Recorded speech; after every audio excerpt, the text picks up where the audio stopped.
Hey, how's it going? It's Tim Brown. We got this Aim for Growth webinar today. We're going to talk to you about how to reverse engineer your goals. But otherwise, we're going to get started here. We got the Aim for Growth strategy session, essentially backwards engineering. Hey, if we want to hit this revenue and we hit this revenue this year, how many leads are we going to need and how are we going to get them? So that's the main idea.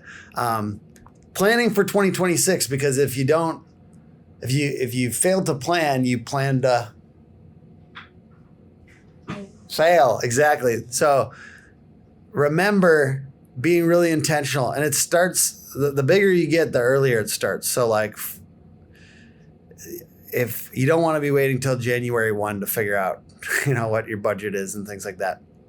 Hook Agency, we have 150 plus 5-star reviews and, on the Inc. 5000 and stuff like that, but you care about why this is going to help you and your business. So why should you aim for growth in 2026?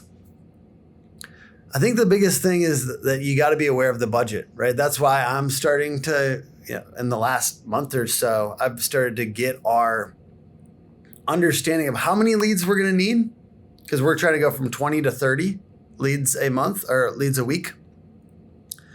How many leads we're going to need and what budget that's going to require. What level of effort is that going to require? So be aware of the likely budget it's going to take to hit your goals, not just hope for growth, which a lot of people frankly do. Hey, I really think this year is going to be next year. What are you doing?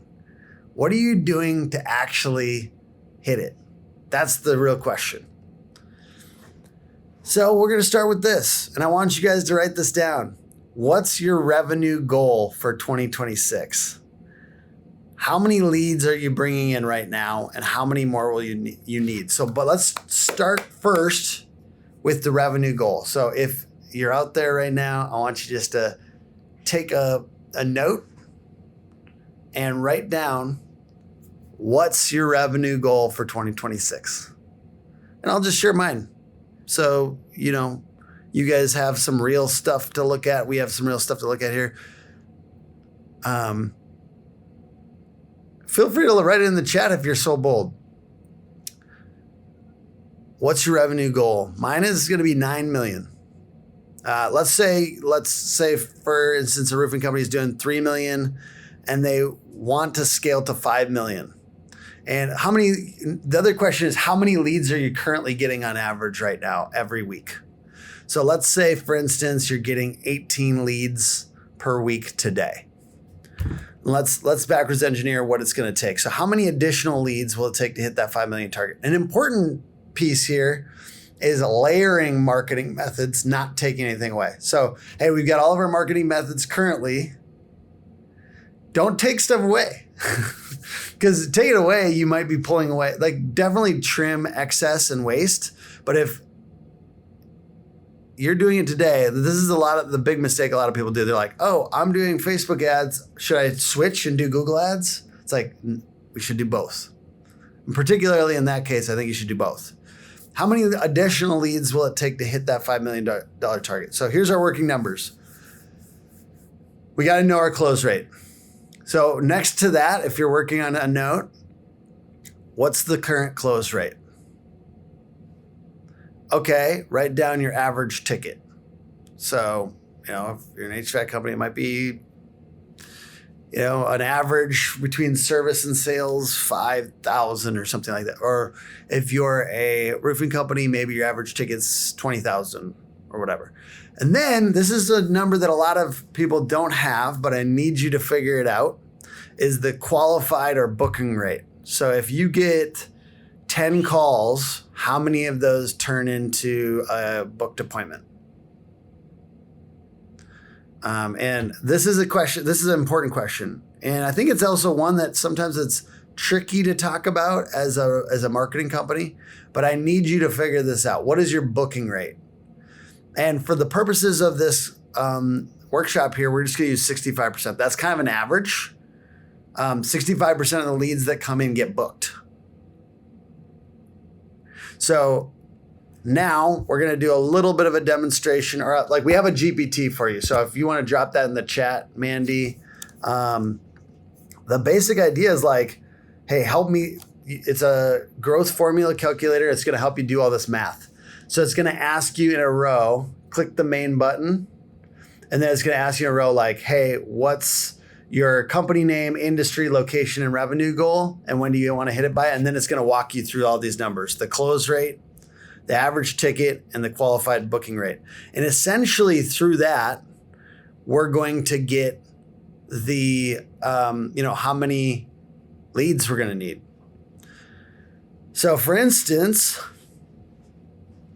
with this example of the $3 million company that wants to go to $5 million, let's do that math real quick on the GPT. So I can kind of talk it through. So let's say we're, Storm Shield Roofing out of Dallas. We're currently at this $3 million mark, and we want to hit $5 million by December of 2026. So that's kind of like the example here.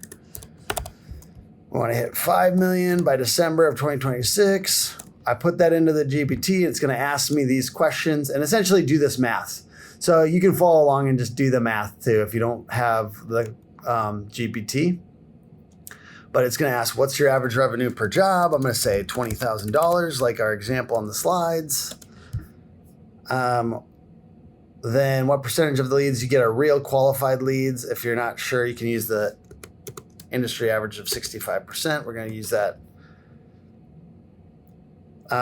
Then what's your close rate? The percentage of qualified leads that turn into paid customers. And a lot of the roofing industry, if you ask this question on Facebook, a lot of the roofing industry will say 30%, 50%, and great. And in home services and HVAC and plumbing, that's a little bit more of an average. But in roofing, really, it is usually below 30%. So we're going to use the average around 25%. And if you get it above that, in my opinion, if you're in roofing and you get it above 25% and you can get it up to 30%, you're actually doing very well. So you should pat yourself on the back. So let's use 25%, and we're doing the math on that. So then we get this many leads, 65% of those leads. Now we're going to the next layer of the math, 25% of those. And now we know how many closed deals, right? How many closed deals we're going to get off of that many leads. That's the math we're doing. We have to do that math to understand how many leads we're going to need. So then we're going to backwards engineer up to the amount of leads we need. If anyone has any questions, feel free to ask them, and I'll do my best to answer. Based on this math with the custom GPT, it's basically figuring out that we need to do certain things. We need to get 12 more leads a week. So we figured out that if we want to get to that 5 million mark from 3 million, we need to get 12 more leads a week. We have to get 30 total leads as a roofing company. And I'm using that number right now because that's also what I need on our marketing company to do it. We need 12 more leads too, but what is it for you? How many more leads do you need a week? And that's the math that we need to get down. And then we need to figure out how we're going to get those 12 leads a week. So if you've done this custom GPT, if you've filled it out, we now know the amount of leads that we need. If you use this custom GPT, you're good to go. Essentially, it's just that math, that 65%, 25, the booking rate, the close rate. Now we know how many leads we need. We need 12 more. So now we have to figure out how we're going to get this 12 more. This is how simple you need to get it. How are we going to get this 12 more? You know what? Let's involve Mandy. Mandy, how are you going to get those 12 more? This is our marketing manager. I'm curious from her perspective. We're doing it because there's less people in here. So we're just going to involve Mandy. Give me what you're planning on doing. Come over here for a second. She's like, I hate you. Don't do this. We'll put you right back in there. 1 second. She's like, get me out of here. What are some of the things that you're planning on doing? Just as an example of somebody else. Like, what are you planning on doing to get more leads going into this next year? Because you got to get 12 more a week. Running a lot more automations now that we have a CRM, which is exciting. Getting cleaner with email marketing. So that will be cool. Yeah. And then figuring out our content strategy. I think that's a major thing. Perfect. Thank you. Sorry, I just needed an example. So that is a great list. Do you have yours? What are your 3 things? And I think by the end of this podcast, I just want you to have 3 things that you're doing to try to get that additional $2 million in revenue if you're in this situation. Or whatever the amount of leads that you need, how to get them. And so we're going to do it based on ads because that's the easiest way to kind of do the math here. And we're going to give you real specifics. So if this was for HVAC style, let's say your cost per lead is on average $150 and you need 12. So in that case, we need 12 additional a week or whatever you need. Then we have to do the math. Then our weekly spend, 12 times 150 equals 1,800 a week. So we need to spend 1,800 more in an HVAC situation like that, where the cost per lead is $150. We're going to need to spend $7,800 more a month on PPC to hit that. And it's significantly more in roofing. The cost per lead is $300 on average. And you have to just look at what your average is, right? Real leads, cost per real lead. The weekly spend in this case might be like, the 12 times $300. We need to spend $3,600 a week. And we have to do 3,600 times 4, 15,600 a month is what we would need to get those 12 leads. And I know what you're thinking. Right away, to get 15,600 a month, it's going to be way too much. So we got to find ways. We got to find other ways to get these leads besides just paid, right? That's the real lesson a lot of us learn, is that it's actually really hard to just do paid and get all these leads. So we have to find ways to layer in our time and our effort as well. So for instance, I'm just going to do some back of the napkin math here. What if you committed an hour a day to posting helpful videos, commenting in local Facebook groups, and DMing homeowners and referral partners, and that produces just 3 extra leads per week? You basically, in that case, if you spent that time, if you have the ability to do 1 hour a day on social media, to build a $500K a year channel that costs you only $26,000 a year in your time. And we're valuing that about $167 per lead. That's as good or better than buying leads, and you're building your brand, you're warming your relationships, and you're building future referrals on top of that. The thing that a lot of people do is they accidentally overvalue their time. And I'm here to say, if you're a $2 million business and you're an owner, your time is not as valuable as you think. Is that mean? A lot of you are overvaluing your time. And I think that I am here to preach the gospel of hustle culture, I guess, in this situation.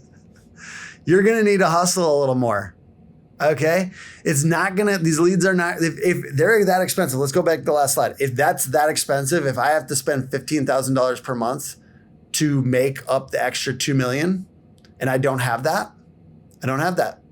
So guess what? I'm going to spend half of it on ads and I'm going to spend half of it on this. That's what I'm going to do. And here's another example. Let's look for other highly lucrative, low-hanging fruit ways to add that 500K, because I'm just trying to get to 2 million, right? In this example, we're looking for lucrative, low-hanging fruit ways to add $500,000. Aren't we all? We're all just looking for lucrative, low-hanging fruit ways to add another 500,000. So if your team spends just 30 minutes a day asking for reviews, responding thoughtfully, and posting real project photos to your Google business profile, and that just lifts it up by 3 leads a week, because we're doing all this work on our Google business profile. It's ranking higher on Google Maps. That's another 500K. So boom, just with posting an hour a day and getting our 3 reviews a week, in my hypothetical example, you've built a $500,000 a year Google Maps channel that only costs $13K a year in time. or roughly about $83 per lead. I'm just doing a bunch of math here. I hope it's useful to someone. Instead of paying premium rates for bot leads, you're owning local search and stacking visibility that keeps compounding month after month. Now, here's the difference. And this is what's so beautiful about Google Organic. And by the way, this is what we help people do. Go to rankmap.ai to rank higher on Google Maps without all the work. Or go to hookagency.com for any of this Google stuff. But the thing is that this goes on way past the work. So not only did you do this in, let's say, 30 minutes a day, if you were doing it yourself, 30 minutes a day, very valuable. And it goes on to continue to rank you long into the future. And this is the biggest asset. Like if you think about AI, like ChatGPT and ranking on ChatGPT, great. But people are still going to Google because they have the reviews. They have the last 10 years of small business reviews are on Google. So Google Maps is still dominant. And this is the biggest opportunity most people are squandering right now. So from my point of view, at least 30 minutes a day on your Google business profile, if nothing else. This is the strategy, guys. It's finding ways to add that 500K in a few other ways so that you don't just have to do it in paid. Let's just go through a few more examples. I'm sure you guys could add a bunch because there's probably people that are watching this that have had the experience adding 500K with one method, but it's just finding 2 or 3 more of those, right? If you have to add 2 million this next year revenue, how many more of those do we need? We have 4? Or maybe we need paid for like 7K a month, and then we need 2 more kind of personal effort ways or team effort ways. That's kind of the strategy that I'm recommending here. Let's go with a few more that could add 500K. Local branding. 5 Mile Famous. This is how we increase referrals. We want leads, but in a long-term way, we want to sow seeds. So that's what I see a lot of home service and roofing companies are not doing is they're not sowing as many seeds. They're just focused on leads. They post something on social media, they post a photo of a recent project, and they put their phone number and a website. And they think that's going to make people want to call them. But no one likes that post. Why?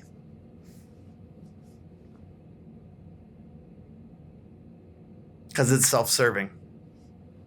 Because you're selling. It's like commission breath when you're talking to somebody in person.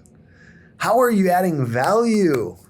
Value to their lives in the feed. Hey, I've got the brand on, but here's a tip about your gutters. Here's how to make sure they don't clog and how to do a little maintenance on them out of the spring. That type of thing is much more likely to get a referral because people see your brand, they're getting value, and they remember you the next time they have a roof problem. There's so many ways to get 5 Mile Famous, and a few of them are sponsoring local things that have good feelings. The soccer team. If you're like, there's a gingerbread house making workshop for kids. You could just say, gingerbread roofs provided by this roofing company. By the way, we do real roofs too.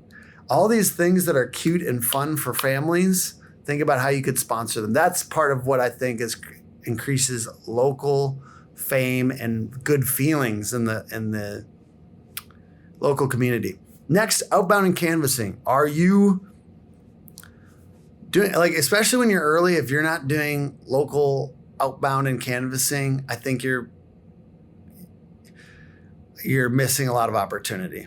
It's the fastest revenue creator. Got to track it. Should be knocking around jobs, at least putting a door knocker or a door hanger on, going around saying, hey, if anything blows in your yard, let us know. And by the way, if you need this, a lot of houses around this area are this old, have this problem, let us know. Okay, then the referral flywheel. Every job could become 1.3 to 1.5 jobs when systematized. What are you giving to homeowners when you're walking out the door for the final time? Are you giving them something? You could give them a stuffed animal. You could give them, hey, if you could just introduce me to the neighbor, I've got a gift card for you. $25 to Starbucks. Just an introduction. Things like that. Like, how can we increase referrals a little bit? That's the key, because leads are expensive. Let's make them go further. Hyper-targeted Facebook ads. So at least do retargeting and warm audiences to people that have visited your website. At least do retargeting or remarketing. But then also that 5-mile radius around your office or the key area that you serve, do like a testimonial, or, hey, we're in your area and we're doing this. And then lastly, local service ads and branded search. So high intent calls from people that are ready to buy today. If you're not doing local service ads, that's a big opportunity. That's absolutely capable of adding another 500,000 as well. I'm imagining I'm talking to people that are in that 3 to 5 million, 3 to 10 million range. So excuse me if you're much bigger. Obviously, LSA can drive a lot more than $500,000 a year. It's just going to mean spending some money. Growth comes from invisible stuff your competitors will never do consistently. Daily micro consistency, like 20, 30 minutes a day on reviews, content, follow-up, and posting. Operational tightness. These are the things that actually stop people from growing, is like, if you're not doing speed to lead, if you're not getting back to people within 5 minutes, if you're not answering that call, how often are you missing calls? A lot of people think they're the best at answering calls, and then like you zoom in, they're actually missing a lot because they're on a job. They don't realize that they're missing so much. So having backup if you need it. Things like same day estimates. I'm willing to get out to you quickly. These are the things that like allow you to not have to spend as much. And then story-based content. Instead of just being like, hey, here's this job that we just finished, you could be like, this homeowner in Shoreview didn't know who to trust on their roof. And they had multiple roofing companies out, and they just felt like something was off. So they just asked us to come out and provide an evidence package for them. Just to like have a third party kind of look at this roof and make sure that it made sense to submit it to insurance. They didn't feel comfortable with any of the roofing companies I talked to. So we didn't even give them an estimate. We just made an evidence package for the real things that needed to be completed and maybe even could be repaired. And so then the following spring, they called us back and said, you know what? Because you were so honest with us and you didn't even try to sell us a new roof, we really want to do the roof with you. That would be an example of like a story, right? It's like got these emotional ups and downs. You're telling the real story of what happened with that deal, but you're also giving this opportunity for people to imagine themselves being in that position. That's what story-based content can do for your social media. Humans buy stories, not shingles. And not boxes, off your van. Brand memory stacking, just talking about using the same colors, the same tone, making sure the brand is on everything, same faces, same trucks. People remember what repeats. So having that yard sign, having that other job site branding stuff. So when people drive by, they know, oh, this is that company. Having colors that you own that are a little bit different than other people's colors so that they can relate back to you. And then the 24-hour loop, every job, if we need a review, we need to ask for a referral. We need to post this job. We need to retarget around this job on social media. We need to canvas the block. That's how one job becomes 10. But a lot of you won't hit your goal for this next year. A lot of you guys that are watching won't hit the goal. You won't hit the goal because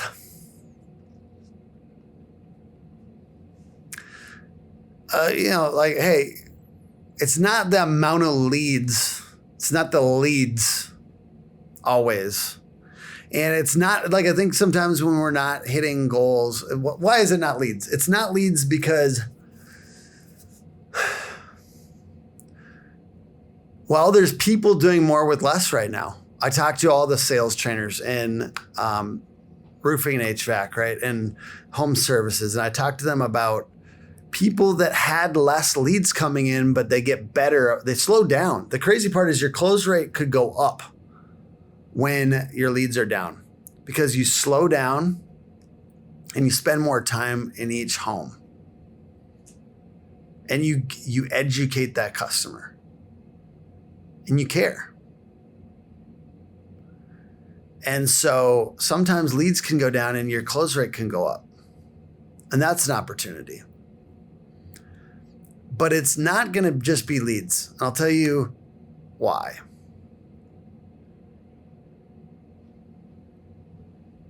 Positioning is a big deal. How are you positioning your brand in that market? And that totally goes into sales.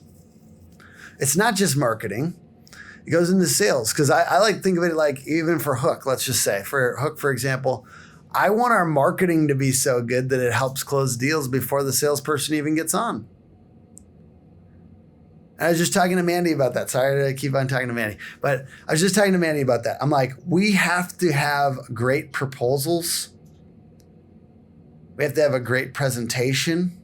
We have to have branded assets that the salesperson can send out. So to increase your close rate, what else could you use? What else could you make excellent in your company that would make it easier for them to close? And you have a marketing mindset around the sales materials. So that's an opportunity, taking the marketing mindset around the sales materials. And I call it sales enablement. How are we using design and the look of things and education to enable salespeople to be way easier to close stuff? That's a huge opportunity. Honestly, I think that might be the secret sauce for our company. And I think it will be for any home service or roofing company that takes that same approach. How can we take this marketing mindset and apply it to sales? It's not competitors. I see people all the time, they blame their competitors for stuff. There's more roofing companies than there's ever been. There's more people trying to do this. Private equity is coming into our industry and they're driving down the cost, driving up the competition, those types of things. It's like, okay, competitors are going to make you lose. You're giving them that power. What can you control? Controlling the controllables. And if you look at the best salespeople across the country, they say, I never participate in a bad economy. I never participate in a bad economy. What does that mean? It means I'm not sitting around. There might be some economic things happening right now. There's homeowners that are not buying things because of this or that reason. Inflation. What other excuses do people have right now? There's inflation. Buying power's down, which is causing like consumer confidence to go down. Okay. That's relevant. I'm not saying that's not real. The question is, what are you doing to offset that? Because some companies right now are growing. What are you doing to offset that? And that just means you need to create more trust. So it doesn't matter how many competitors are out there right now. If you're sitting in front of one homeowner today, how are you creating trust with them? And how is your marketing creating trust with them? So the last one we talked about, it's not the leads, it's the positioning. This one we're saying it's not the competitors, it's the amount of trust you have. You don't have enough trust with the homeowners you're sitting in front of. And I don't know if this is a long enough webinar for me to talk about how to create trust. in people's brains, but that's a question you should have going on constantly in your head as you're building out your marketing and you're building out your sales process. How do we create trust in people's brains? That's probably the biggest question we all have in our marketing. How do we create trust? So it's not about competitors. It's about how do you create trust in their brains? And then it's not about the market. So what is the real objection here for a lot of people? They think it's the market right now. Hey, Alex is in Minnesota. What up, Alex? What are the excuses right now in the Minnesota market that people are saying? Because there's low storms. So what are they saying about, and you can feel free to say it into the mic too for the other people on the chat. I'm just trying to involve a little bit of audience involvement makes this better for sure. Alex, what is the excuse right now in the Minnesota market? He's saying cheap bids, homeowners dragging projects out and getting a lot of bids. So everyone's going through that right now. But the market defines a lot of things, right? And I would say actually in Minnesota, it's not just an excuse, like 20% down, at least, and some people up to 50% down based on the storms. But the market fluctuates. This is what I want people to know. The market fluctuates. The real idea, I want to focus on that for a second though. Cheap bids. How can we offset the cheap bids that are coming in? He said, I won and also lost a lot of couple from homeowners that got 7+ bids, LOL. So people are definitely more knowledgeable in getting bids, etc. Small hail, minimum payout. And he's talking about selling value. Exactly. So what happens when things are really good on the sales front? There's a couple years there during COVID where people were buying very quickly. And homeowners were doing more home improvement projects and buying quick, right? What happens when we're in that mode on sales is people get lazy. And you don't actually handle all these objections, but you still close deals. So your close rate isn't as affected, but people, you're not answering everything, but they're still buying. And so essentially it becomes, hey, when you talk about Alex, exactly, sell value. So what does that look like in the sales process? And then we're going to talk about how does that transfer to the marketing process. So in the sales process, we have to answer more questions and be very clear why it's not an apples to apples quote, right? I'm not going to, everyone probably on this podcast or like on this chat knows that. I'm not going to blow your minds with that. The question is, are you flipping that inside out into your marketing? So if you sit down at a homeowner's table and you answer every question or objection that they have before they have it, you're the sales beast. And I know Alex, so I know he's a sales beast. I know he's capable of this, and I know he trains his guys on this. Your close rate goes up. But those same questions and objections that came up in the sales process also come up in who else's mind? Other homeowners in your area, other people that are looking around, considering whether they should get a roofer or not before they even reach out to anyone. So the opportunity for a lot of you is to build this trust and to sell value before you get there. Now, it's different. You're not saying, all right, here's the most common objection price. Let's give them cheap monthly payment options. And hey, by the way, sign here. You don't get to say sign here on social media, but you do get to answer the question and say, by the way, we do offer low monthly payment options. And you need to get that out there more often. You need to say that more often, not less. Alex says, I think pre-sale matters a lot more now because people are getting bids, et cetera, and hard sell. So before the appointment matters a lot, what to expect, and then follow up follow-up game matters just as much as the deal on spot. That is something we are going to polish this next winter. I also got in late, but I noticed this year CAC for us was higher than expected, was hard to bring down throughout the year, had to work with it and make it work. Yes, that's what a lot of people are experiencing. So this is not to say your feelings are invalidated. This is like when I'm saying, hey, these things aren't going to be the reason you hit your goal. I'm not invalidating your feelings about the market. I'm saying, and yeah, CAC or CAC is the customer acquisition cost. So if you don't know your CAC, you don't know Jack, and you should figure it out. Josh is like, oh, duh. Okay.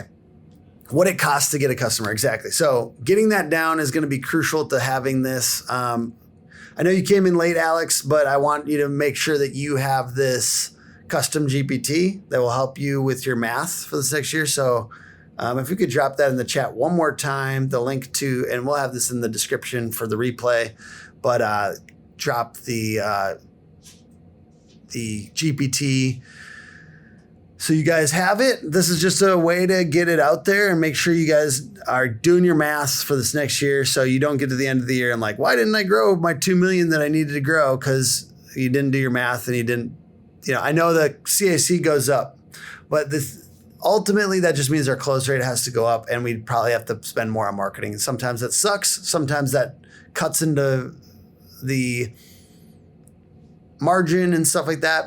I want to get back to what I was saying here, though. When we flip these questions outside and start to talk about them sooner, we get more trust and we can beat the competitors and we can also define our own market. Because there are people that grew this year, even though it's been a tough year. The only thing that's standing between you and your goal is the gap between what you know you should do and what you actually do consistently. So I think also do plus systems, right? All the things that you're doing as an owner, because you're I don't know if Alex was in here, but we talked about your time is cheap.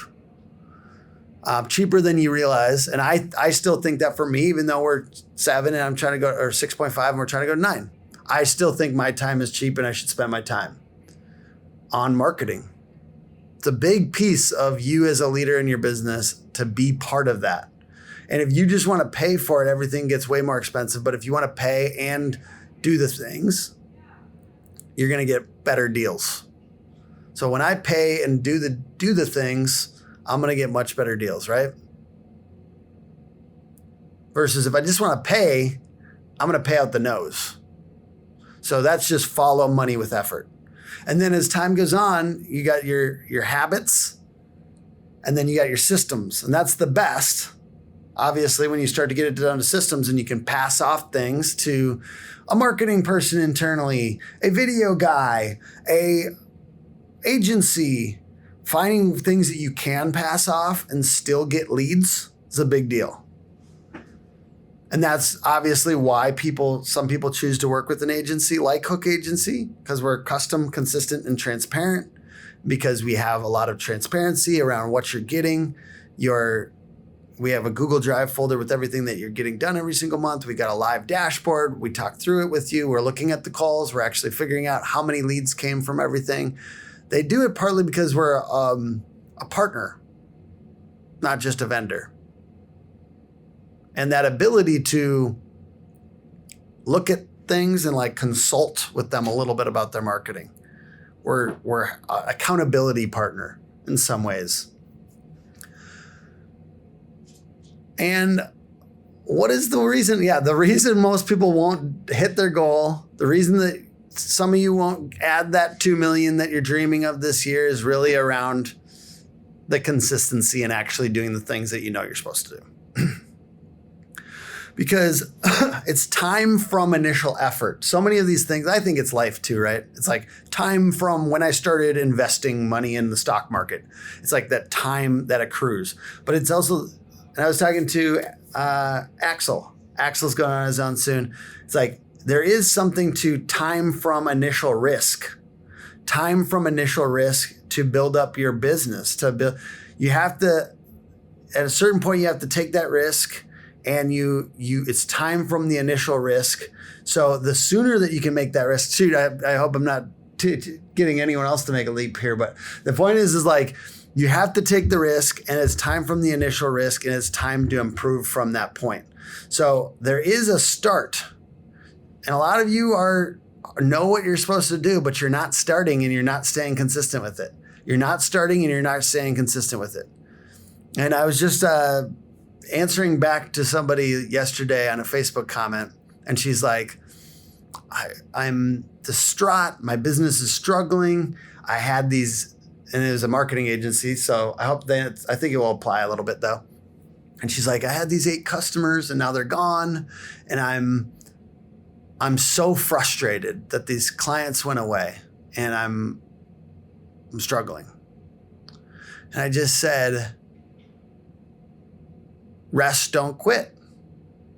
And sometimes you have to make a hard decision. Should you have this business? If you're not willing to spend 30% of your time on marketing and sales as an owner, even when it's busy, even when you have a ridiculous amount of work on your plate, even when it requires an extra 20 hours a week, then you might not be cut out for this.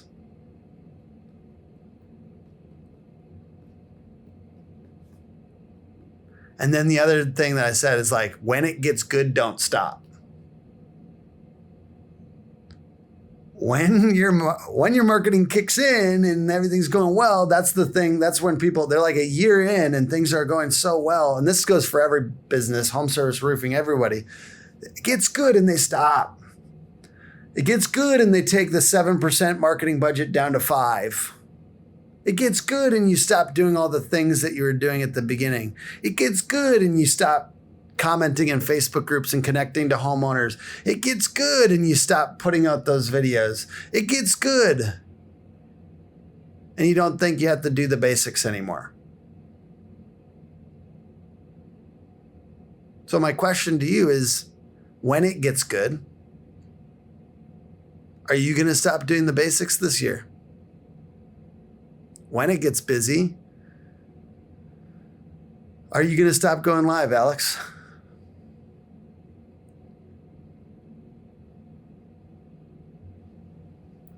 When it gets good, Josh, are you going to stop looking at your cost of acquisition? Cost of acquiring a customer? And if you have that mindset that it doesn't matter how good it gets, I'm gonna stick to the basics, and I'm gonna stick to these commitments, and I'm gonna make sure I don't just stop doing things that I know I should do. That's where you add that 2 million. That's where I think you keep pushing and doing the things and layering. That's the thing, layering. That's what I see people do is they stop doing it because this works a little bit better than this, and they stop doing this. Okay. Well, it's going to be really hard to add that 2 million if you're not adding 2 things at 500K and the paid thing or whatever at a million revenue. Like, we need 3 new. This is really where I think most of you are at, because I'm there too. We need 3 new things that are actually going to drive real leads this next year. Layering. Yeah. Thanks, Josh. Said, hell no, thanks for that point. Layering. Exactly. So layering is a big deal. And if you're at a spot like me where you need 3 new things that are going to really bring in 1,500,000 and 500,000. Think of it that way. If we just got to that spot where we're like, we need to add 2 million. And a lot of you, this is very common. So I think I'm speaking to most of you. What are your 3 things? What's really going to add 1 million? What's really going to add 500,000? And yeah, for some of you, it's going to be increasing your budget on something. That's great. If you've got a partner that's doing a good job, maybe you just need to spend more money. And that's partly what I'm trying to get at with this webinar. Whether or not you use Hook Agency, there are times where you just got to spend more money to get to that mode. Or just like, for instance, like go from 5% to 7% in marketing spend. If you really want to grow, there are people out there right now, private equity companies that are